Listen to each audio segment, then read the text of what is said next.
Hello there, ladies and gentlemen. This is Orphanlast, and this is kind of a continuation of my introduction to curvilinear fisheye perspective. And it's also a book review of Dick Termis's book, which is, let's see here, it is New Perspective Systems. Again, it's by Dick Termis, okay? So, there are a few things that I look for whenever I go about purchasing a brand new art book, okay? First of all, I want to see quality drawings. Now, I have never at any point in time, even when I was a little kid, I never wanted to get an art book that showed the sort of craftsmanship that I was capable of.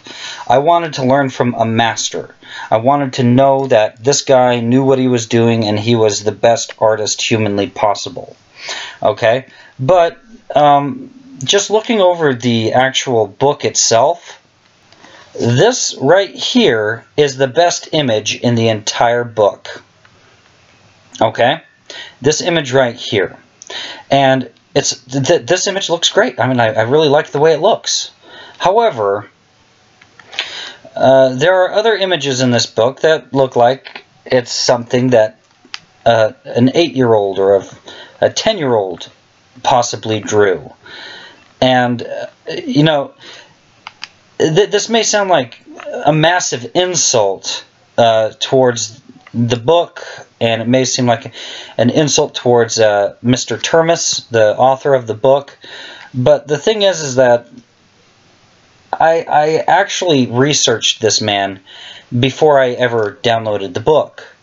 As you can see, this guy, he basically constructs these spheres, and then he paints on them.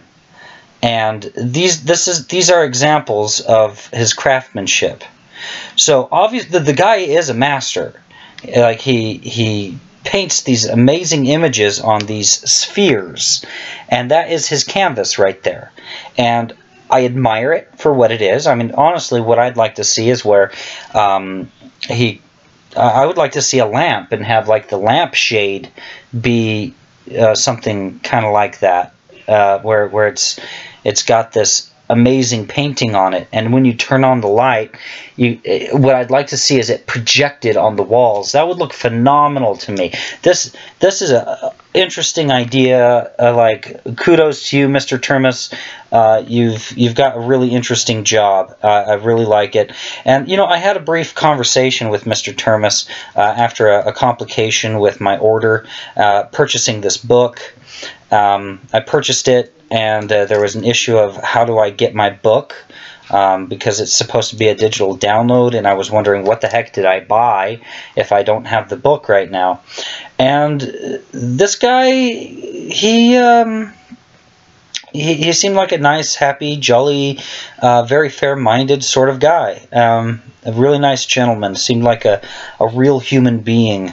Whereas so often it seems like you're running into people that are just in it for themselves. And I had a very brief conversation with him, less than 5 minutes. But like, I've seen videos where people talk about their experience having learned from him personally, and everything that they have to say kind of reflects my experience. Even though I had a very brief conversation with him, he's a very nice, jolly person. So this guy is a master, but for some reason, every single time that this man draws on a flat surface, it seems like it reflects something along this quality. Like, here's another example of one of the images inside of the book.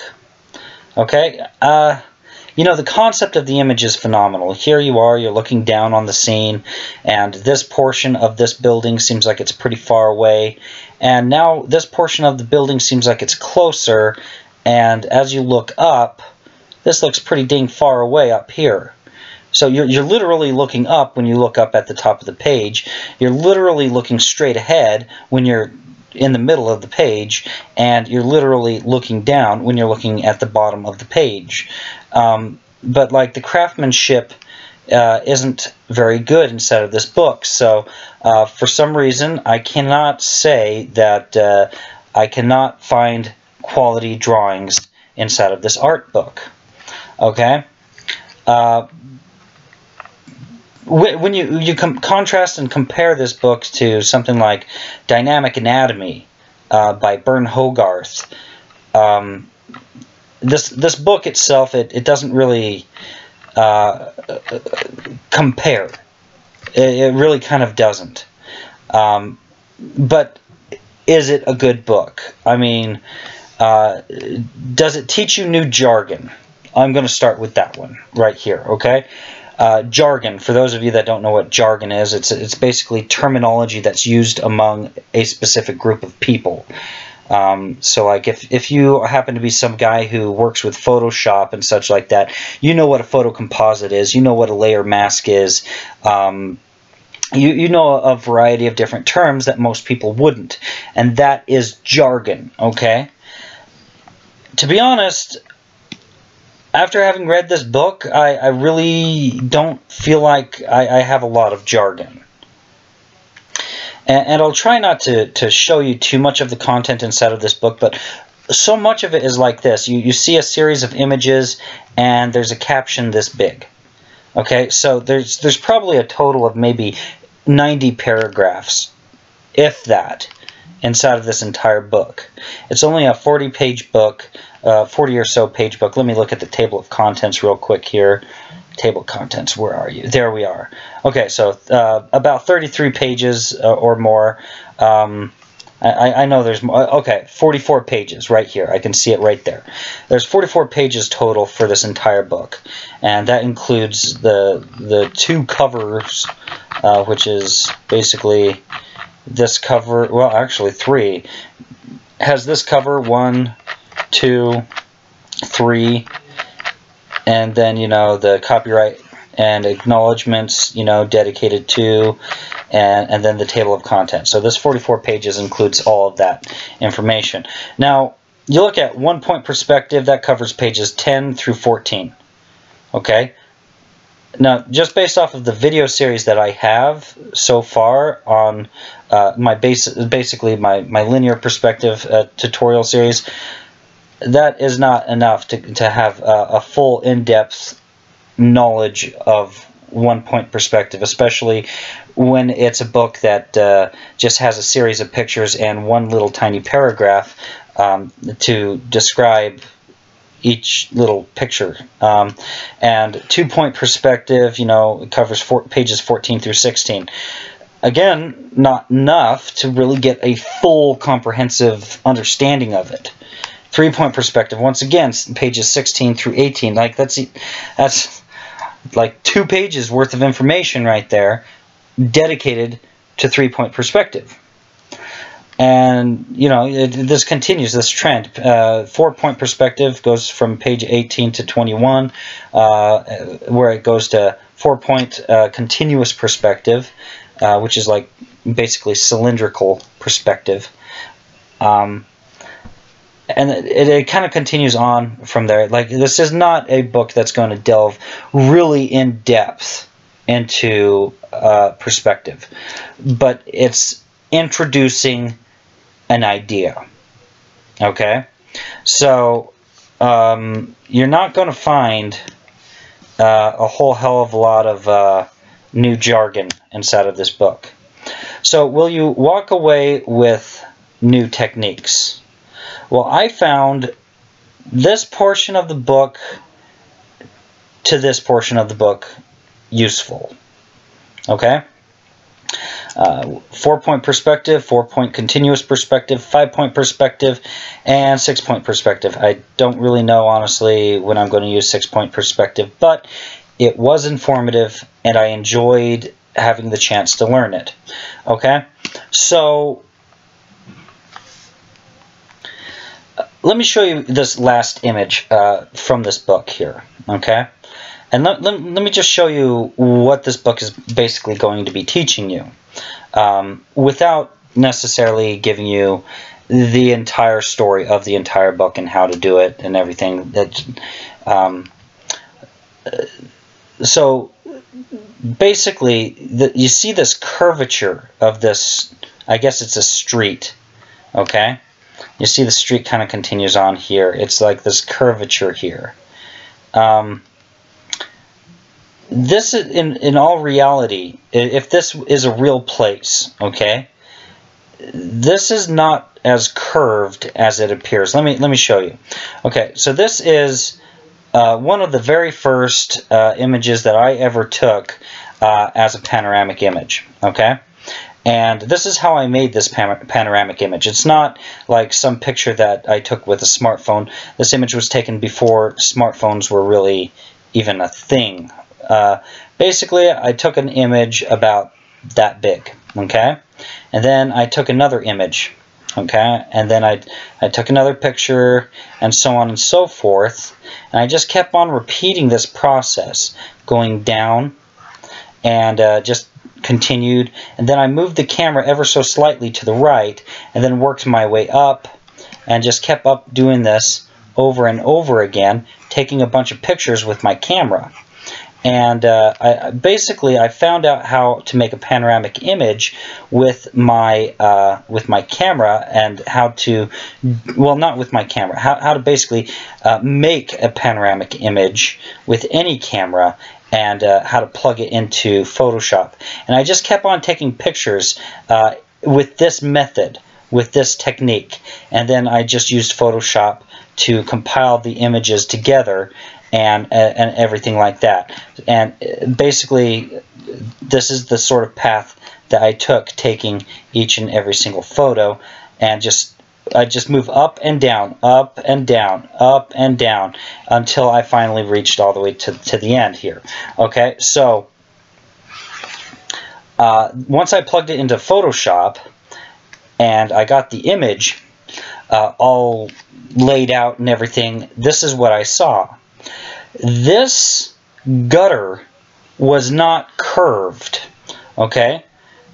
Just like how I said with that drawing, it's not curved. This gutter is actually straight as an arrow. I was expecting to see a straight gutter. In fact, actually, I was kind of wondering what it would do, because I took a picture from the direction that my left shoulder was pointing at. I took a picture right where I was, like, straight ahead, right where I was looking, and then I took a picture right where my right shoulder was pointing at. Okay? And when it compiled the image, it took this completely straight as an arrow gutter, and it curved it like that. And it curved this gutter as well, which is just interesting to me. Okay? And it took me a while to figure out that the reason why it curved these images the way it does is because the image that I took was a full 180 degrees. Okay? And it sort of treated the images as if they were put into a bowl, like a concave sort of bowl. And before I even read Dick Termis's book, New Perspective Systems, that is exactly the way that I was coming to understand how to make a panoramic image. And the thing that I like about drawing in curvilinear fisheye perspective is that since you're dealing with curvatures, since you're dealing with arcs, since you're drawing round shapes and everything like that, you do it freehand, and it makes things so much more organic. And this book is very informative in that sense. Like, this is curved, and as you can see, if this road out here, if you were able to see it more, this road right here would probably only curve about that much, whereas this street curves more like that. Or if we were to continue the lines around here, it would curve more. So as you can see, just like with linear perspective, objects further away are influenced less by perspective and less by the fisheye effect than objects that are closer. Okay? Now, near the end of the book, Mr. Termes, he mentions that a specific year. This way of thinking is what led me to use the sphere as my canvas since 1969. Now, so he created this technique in 1969, and there's another artist that actually mentions Dick Termes, and that artist is David Chelsea. He wrote 2 books about perspective for comic book artists and extreme perspective for artists. These 2 books are book reviews in and of themselves. I will not necessarily, at least in this video, this is not the book review for these books. But as of this time, this is what I will say. I will not necessarily recommend these books, okay? So don't, since I happen to have mentioned this, these 2 books does not necessarily mean go out and buy these books. But David Chelsea, he actually kind of has taken the techniques from new perspective systems and sort of revolutionized them in his own way, and yet he tries to teach his new revolutionary way of doing it, and in my opinion falls flat on his face and doesn't really teach it, and then basically says, screw it, here's a few other examples without me teaching you how to do it. Okay, so that's basically how he David Chelsea goes about teaching this curvilinear perspective technique.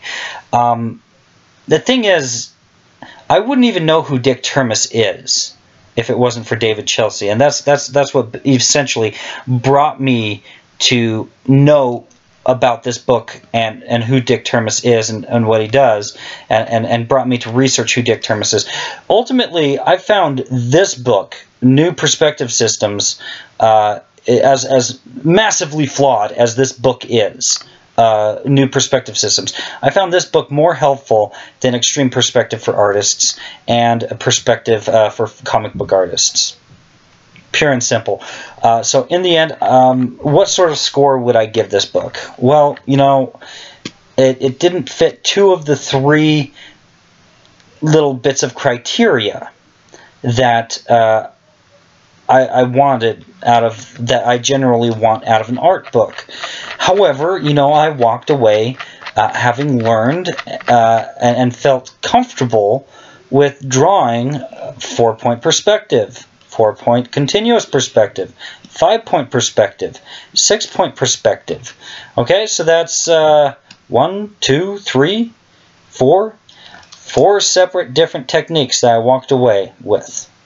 And I'll be able to use these techniques for the rest of my life. Yes, they didn't really delve really deep into the topic, but to be honest, I don't really feel like I needed him to. So, in the end, the rating that I would give this book is a 7 out of 10. 10 being the best, 1 being the worst. Alright?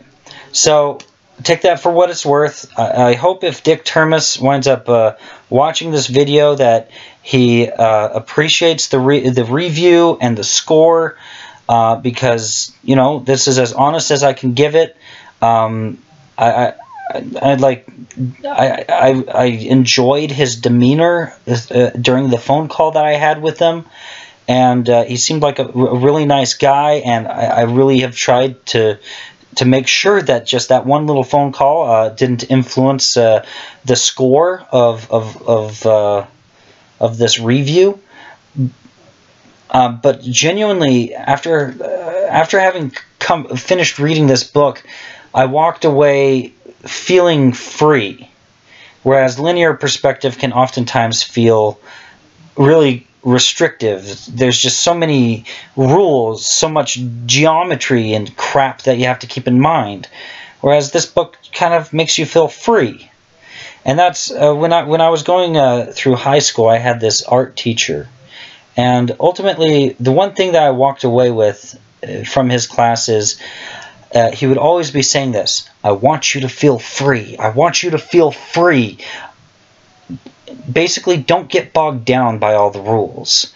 And that's some of the reason why I haven't been making very many videos, and even haven't really wanted to make very good videos. It's just like I've been focused on this linear perspective crap, and it's got all these rules. And I walked away having read this book and having started to draw inside of my notepad, and just seeing the quality of my work actually improve. And so, big props to you, Mr. Termus. Your book did its job. If you guys enjoyed this video, please like, share, and subscribe, and have a good day.